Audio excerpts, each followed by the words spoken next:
koyaş nuru karangılıkны perde kapladı.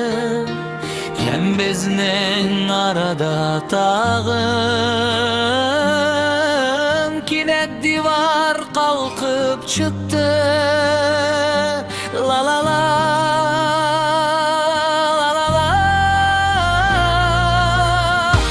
Gün uzar ayastan kiler ışanam sinin belen bezle bəxet köte.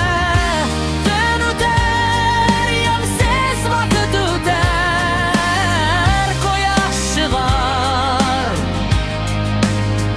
koyaş çıgar.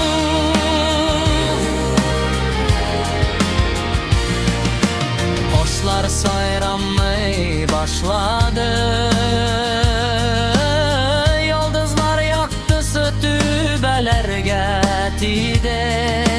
Buranlar hem kaygılar aşar.